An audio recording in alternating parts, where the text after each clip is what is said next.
Sugar has been produced in the Indian subcontinent since ancient times, and its cultivation spread from there into modern-day Afghanistan through the Khyber Pass. It was not plentiful or cheap in early times, and in most parts of the world, honey was more often used for sweetening. Originally, people chewed raw sugarcane to extract its sweetness. Even after refined sugarcane became more widely available during the colonial era, palm sugar was preferred in Java and other sugar-producing parts of Southeast Asia, and along with coconut sugar, is still used locally to make desserts today. Sugarcane is native of tropical areas such as the Indian subcontinent, South Asia, and Southeast Asia. Different species seem to have originated from different locations, with Saccharum barberi originating in India and S. edule and S. officinarum coming from New Guinea. One of the earliest historical references to sugarcane is in Chinese manuscripts dating to 8th century BCE, which state that the use of sugarcane originated in India. In the tradition of Indian medicine, Ayurveda, the sugarcane is known by the name Iksu and the sugarcane juice is known as Phainida. Nearchus, admiral of Alexander of Macedonia, knew of sugar during the year 325 BC, because of his participation in the campaign of India led by Alexander Arian, Anabasis. The Greek physician Pedanius Dioscorides in the 1st century CE described sugar in his medical treatise De Materia Medica, and Pliny the Elder, a 1st century CE Roman, described sugar in his Natural History. Sugar is made in Arabia as well, but Indian sugar is better. It is a kind of honey found in cane, white as gum, and it crunches between the teeth. It comes in lumps the size of a hazelnut. Sugar is used only for medical purposes. Crusaders brought sugar back to Europe after their campaigns in the Holy Land, where they encountered caravans carrying sweet salt. Early in the 12th century, Venice acquired some villages near Tyre and set up estates to produce sugar for export to Europe. It supplemented the use of honey, which had previously been the only available sweetener. Crusade chronicler William of Tyre, writing in the late 12th century, described sugar as very necessary for the use and health of mankind. In the 15th century, Venice was the chief sugar refining and distribution center in Europe. Sugar is the generic name for sweet-tasting, soluble carbohydrates, many of which are used in food. Simple sugars, also called monosaccharides, include glucose, fructose, and galactose.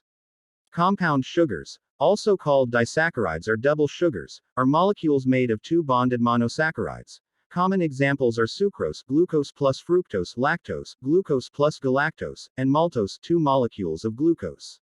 White sugar is a refined form of sucrose. In the body, compound sugars are hydrolyzed into simple sugars.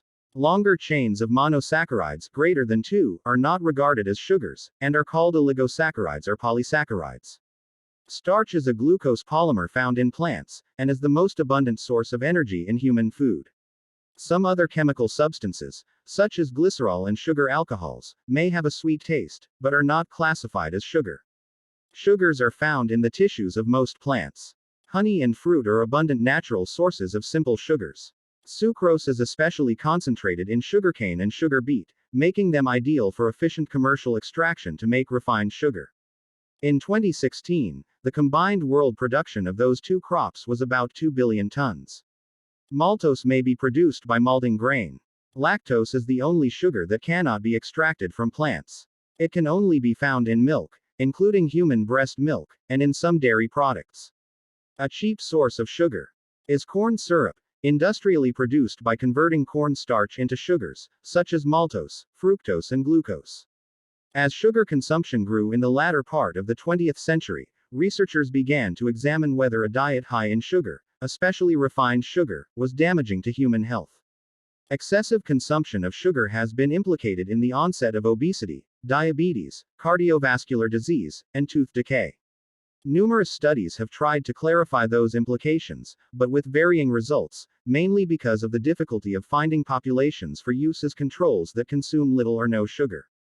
In 2015, the World Health Organization recommended that adults and children reduce their intake of free sugars to less than 10%, and encouraged a reduction to below 5% of their total energy intake.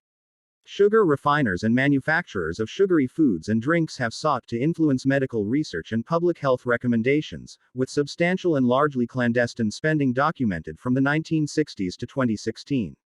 The results of research on the health effects of sugary food and drink differ significantly, depending on whether the researcher has financial ties to the food and drink industry.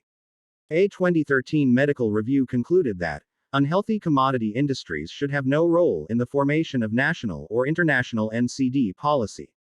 There have been similar efforts to steer coverage of sugar-related health information in popular media, including news media and social media.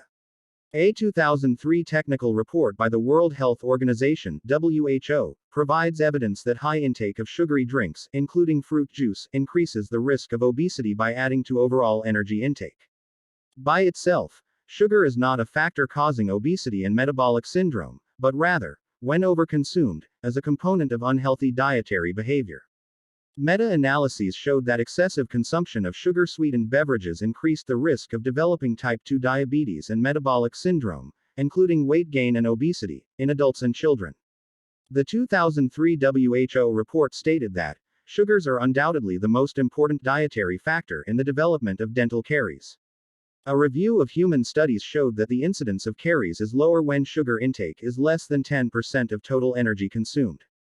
The WHO recommends that both adults and children reduce the intake of free sugars to less than 10% of total energy intake, and suggests a reduction to below 5%. Free sugars include monosaccharides and disaccharides added to foods, and sugars found in fruit juice and concentrates, as well as in honey and syrups. On the 20th of May 2016, the U.S. Food and Drug Administration announced changes to the Nutrition Facts panel displayed on all foods, to be effective by July 2018. New to the panel is a requirement to list added sugars by weight and as a percent of daily value (DV). For vitamins and minerals, the intent of DVs is to indicate how much should be consumed. For added sugars, the guidance is that 100% DV should not be exceeded. 100% DV is defined as 50 grams. For a person consuming 2,000 calories a day, 50 grams is equal to 200 calories and thus 10% of total calories, the same guidance as the WHO. To put this in context, most 355 milliliters, 12 US fluid ounces, cans of soda contain 39 grams of sugar. In the United States, a government survey on food consumption in 2013-2014 reported that, for men and women aged 20 and older, the average total sugar intakes, naturally occurring in foods and added, were, respectively, 125 and 99 grams per day.